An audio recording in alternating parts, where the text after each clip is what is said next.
dying, dude. I'm sweating like a horse. Oh my god.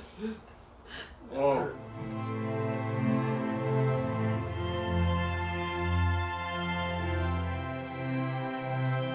What's going on, everyone? From the SFFL, this is Mark Rojas, and you're watching Hot Ones.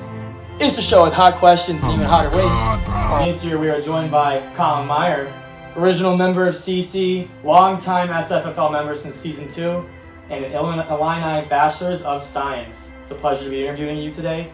How are you doing, Colin Meier? Welcome to the show. It was a delightful introduction. It was very flattering, so thank you. I'm doing well. Ready to eat some wings. Now, this isn't your first rodeo. You have done the Blazing Challenge, so I gotta ask how you are with spicy wings. I drank like probably the same amount of milk as I brought, so that was a good thing. I was like mentally prepared for what I need to survive. So, give us a show of the bottles you have in there. Okay, well we don't know what that is, but that's okay. And then you got the Prairie Farms. Very nice that you're very prepared in the paper towels over there. This one's gonna come first. Understood. Because it's like.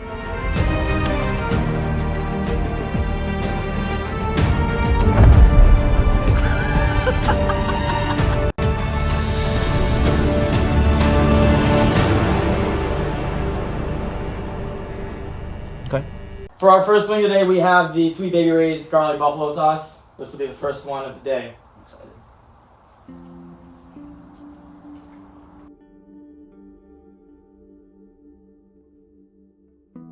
So, I'd like to start by asking you about one of the more beautiful idioms of the SFFL League, the RB farm. So, on October 16th, 2018, you said in the group chat, the Wrath of Quan is an RB farm. And this featured running backs such as Tevin Coleman and who the other one I have here, Philip Lindsay.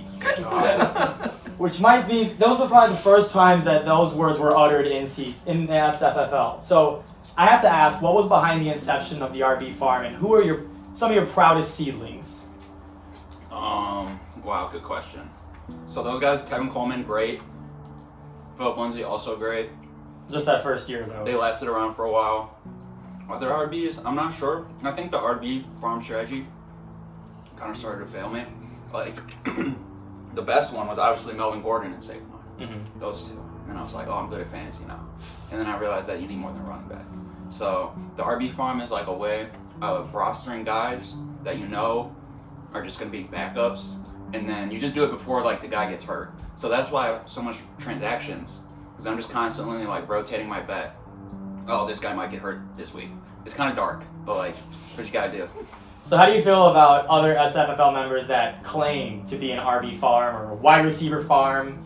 Did you feel like you're stealing your thunder? Or I didn't realize other people were claiming. Jack has claimed it in the past.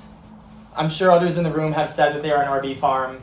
I'm curious, what are your thoughts? Are you more honored that people are taking the name, or? I mean, if it's Jack taking it, this is my first time on Hot Ones. All right, Jack is a veteran of being in this seat. So if Jack wants to have the name, he can have it.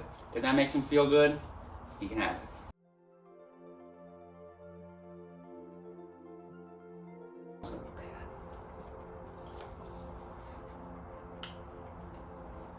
So, second question I have for you is actually going to be a little bit of a game. It's going to be called First to Mind. So I'm going to give you some names of some SFFL members, and I want you to give me the first NFL player that comes to your mind when you think of these SFFL members. The only rule I have is that you can't name somebody who is a team name, such as Posh Allen. You can't say Josh for me. Okay. So you can choose to give an explanation for each or leave it up to interpretation. You ready? Yeah. First one on the list is going to be Spencer Saunders. Oh, fuck. It was that running back that he always loved. Was it a Keith Marshall? No, not him. It was... Holy shit! Oh my god! He's a 74 overall, bro! Holy shit! It was like, dang, I can't remember it. So, I don't know, probably just some running back that is like past his prime. So CJ Anderson.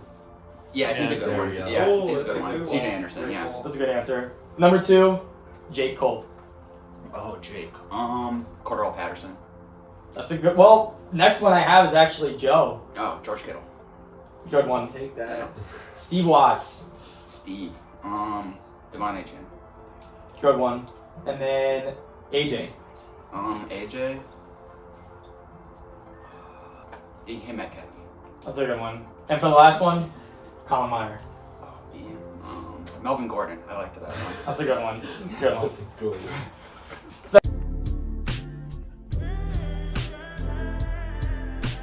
I'm getting kind of spicy. It's starting to sweat. Off to wing 2. We only have 7 today, so it's not going to be too much of an issue at Yeah, this this one's stage. good though. Perfect.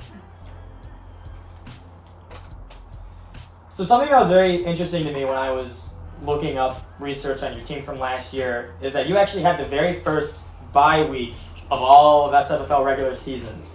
So, you had waited all year for the draft, studied up for it, came to the bachelor party for the draft, and then you had to sit back week 1 and not have anything to do except to watch your team put up fake points. Correct.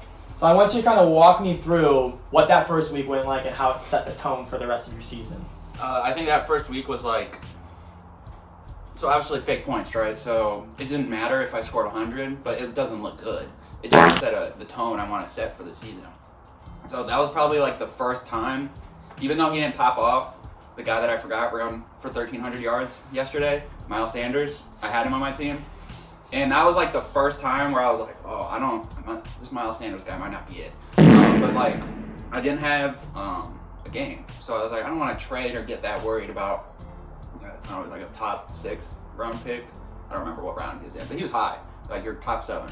So that was when I first started thinking like, I might have fucked some things up. And then my receivers too. I don't know, but that first week was definitely like, I hope things get better. It was at this moment that he knew. He fucked up. Yeah. So you've been very outspoken about your 13-team format issues. I want to say, if you were the all-encompassing dictator of the SFFL, what would you change and modify to be more to your liking from the current 13-team system that we had last year? First thing I would change is we need more points for running back rushing bonuses. I don't know why we didn't have enough the first time I got that rule passed. Should be like 4 for the 100-yard rushing bonus. Sure, why not? Second rule, auction. We're going to auction. I don't want to hear anything about it. You've been a long-time advocate for the auction draft. No, everybody can do their mock drafts that you can't do because none of them are free because auction drafts are so weird that you have to pay premium subscriptions for like Fantasy Pros and ESPN, even mock. But auction draft, that's what I would change. That'd be the number one thing. Gotcha. We're doing an auction draft. Awesome. You seem to be sweating over there. I hope that I'm a that little third hot. wing. I'm a little hot, yeah.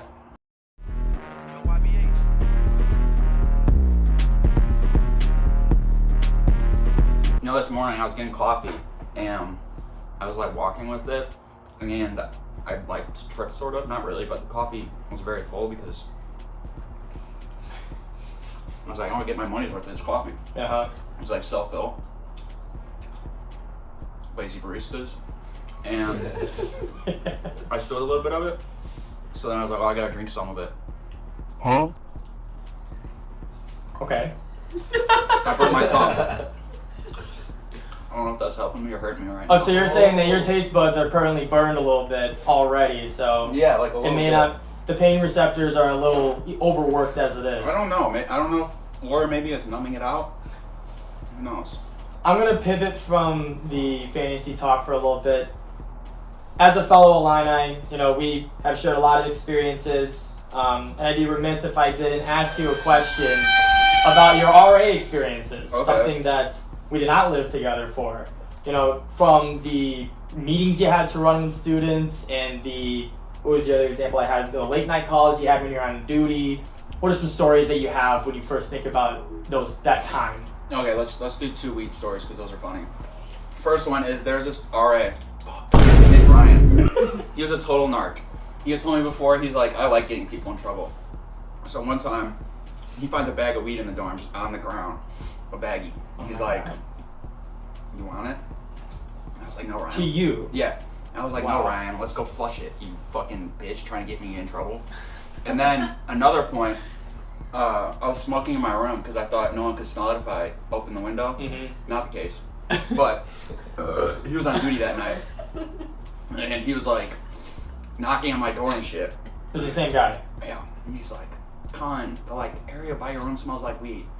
Are you here? I'm like, I'm not there, bro. You were in the other side of the door. Yeah, I was. I was inside my room. And I was like, I'm not there. Like, I'll text you back on group me all day, but I ain't open that door because I'm gonna lose my job.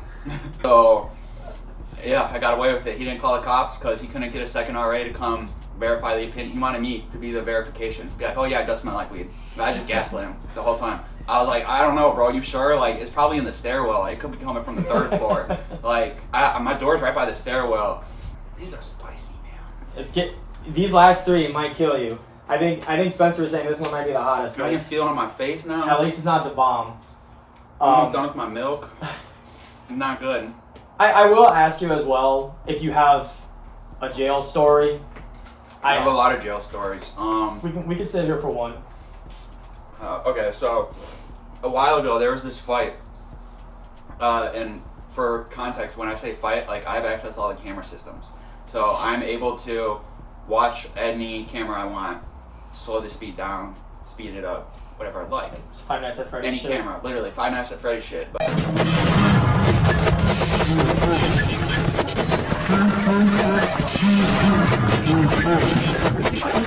But instead of like 6 camera views, it's like 200. So usually officers will come ask us to get footage for them. And there was this fight that happened. One of the guys had dreads, and as they were fighting, the guy that was fighting the guy with dreads was pulling his dreads out. Oh my goodness. It wasn't like a UFC looking fight though. It was kind of like a slapboxing sissy fight. But then all of a sudden, like on the kind of grainy camera, you just start seeing like little black lines flying everywhere, and then it's like, holy shit, he's ripping his hair out. And then later on, I'm in the office with so we kind of have, I call them the mall cop team. They're internal investigations, which means they kind of try to get employees in trouble if they're doing something they're not supposed to be doing. Which, that's relevant in a security environment. They're cool. They're basically just office people. And one of them was like, yeah, I was talking to this dude when he first got here, and he claimed his religion was Rastafarianism. So that means like the dreads was like a problem. Like he needed them back. Oh my. And he's like, I need my dreads back to dispose of them like in the proper way, like according to my religion. Like my spiritual practice needs to be adhered to. And the fact that my dreads got ripped out and I can't find them is a problem. And the officer was like, yeah, I told him I was gonna look for him, but I threw him away. Oh my god. That's crazy. I didn't know that was a big deal. That's insane. It's not a big deal. That's another. That's old news. Yeah.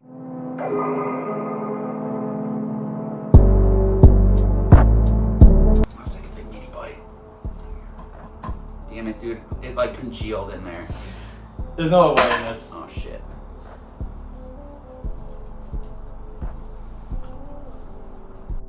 So I do want to take a little trip down the SFFL history memory lane a little bit. When the league first jumped to 10 teams and you were given the call up to the big leagues to join the league, I'm curious what the story is of revolving around you joining from the previous year being 8 team to 10. That was around the time CC started becoming a thing. Well, back then, you see, we didn't have any apps for fantasy, so we had to send all of our scores to Spencer in the mail, and it was old school. Are you serious? No. That's not, I don't know. I joined with Jack, so I never understood why both me and Jack joined at the same time, because he went to the same elementary school. I just think it's because I sat next to Spencer in tech class, and he was the commissioner, so I was talking to the right guy, talking to the powerful people you need to talk to get in the league. So I guess that was it. I finagled my way in there. I talked enough about math and talked enough about fantasy football in Mr. Giarante's math class that eventually it's like I was in. Nice. That's what I can remember, at least. It was a long time ago. I was going to say, I have some of your records and placements from the previous years. I mean, your second year in the league, you went 10-1 in a regular season. I think I went 1-10 the year after. Yeah, exactly. I'm pretty sure that team was like a paper dragon. I think I had Gronk on it, maybe. I don't remember. But yeah, I didn't think that team was scoring the most points that year, from what I can recall. I just kept winning lucky games. So. Gotcha. Yeah.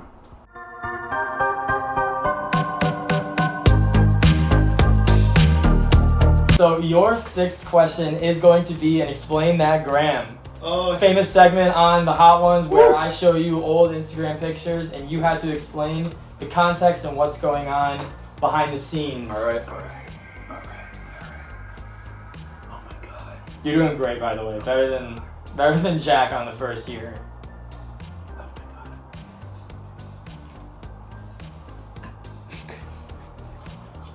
Am I big enough? That was great. That was better. Like I said, Jack, I mean, I'm going to keep picking on him, but his tiny little Squidward Krabby Patty bites was shameful. But this, you're killing it. Oh my God, that one's bad.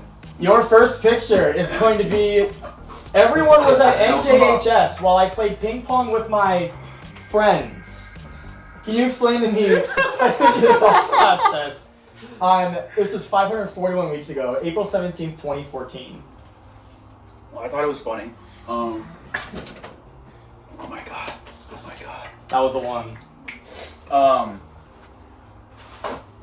Fuck Livy Neitzel. Oh my God. Probably did that. Played it for a while to practice like that. I'm dying, dude.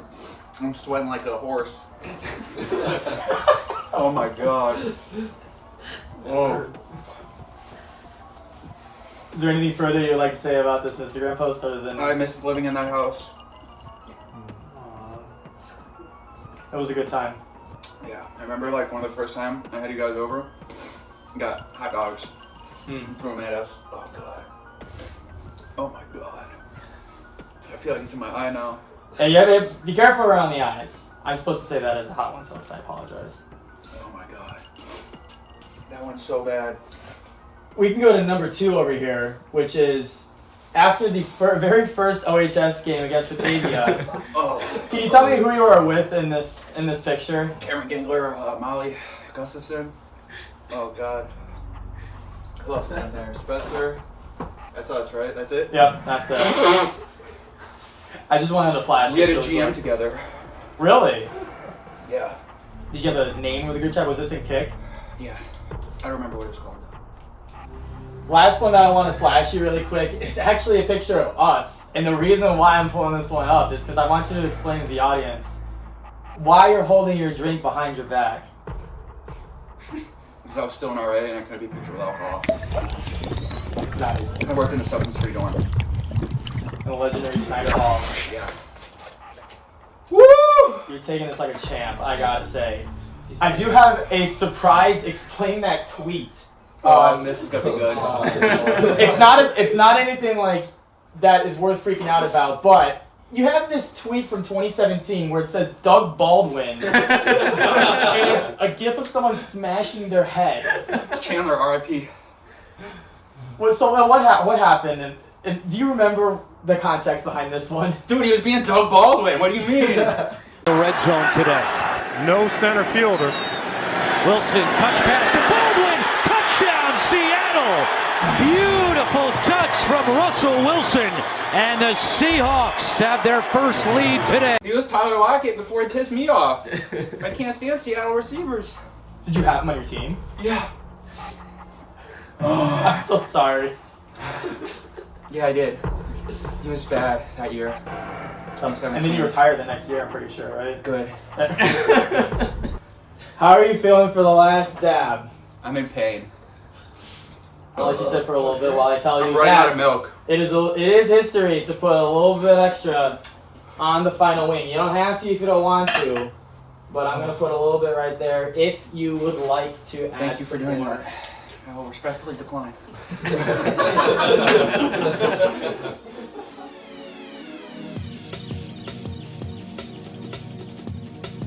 Did everybody do it? Everybody do the last dab? Spencer obviously did. I don't know if Jack did on his third. Oh my God. No, I didn't think so either. And you are a rock star. So, last question of the day. Everyone in the SFFL knows that Jake Culp is the Hot Ones king. He has survived 4 out of 6 Hot Ones matchups and still has to sit in the opposite chair. Question for you My today. face is vibrating. is to assign other titles to other SFFL members. Okay. So as Jake is the king of the Hot Ones Bowl, I do have a couple that I have written down. But if you have any on the top of your mind you want to assign, it seems like you were thinking about it. All right. Titles. Yes. First one I have, for example, opposite of king of the Hot Ones Bowl, is the king of the playoffs. Who would you think in the SFFL? Okay, is? yeah. Okay, I wasn't thinking like that. Because Yates isn't very flattering.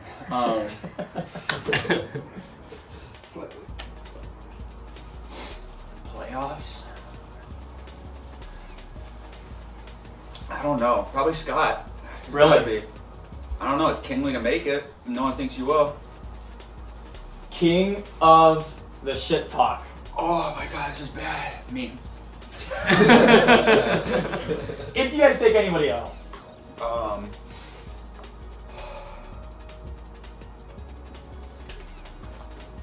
No one. Good pick. King of the trade. Makes good trades. Dylan. King of the bad luck. Jack. So tempting to say me, but I think everyone wants to say them, to be honest. King of the good luck. On the flip Jack side. had to do this shit 3 times. Oh my god. Every year. Oh, who was the last one? King of the good luck. Oh fuck. I already said Scott. Say it again, honestly. No. Fuck. Still Jake then. Because you didn't have to do That's this. a great point. Last one that I have for you while we close this one out. King of the aura. Who has the AJ. most? Wow. Can you explain that one a little bit? He says that word a lot. Fair enough. Well, that is going to be it for today, for this year's episode of SFFL Hot Ones. Colin, I'm very proud of you for getting through these wings. You did an awesome job. How do you feel? I feel like I need to buy more milk. Thank you, everyone. This has been awesome. Great job.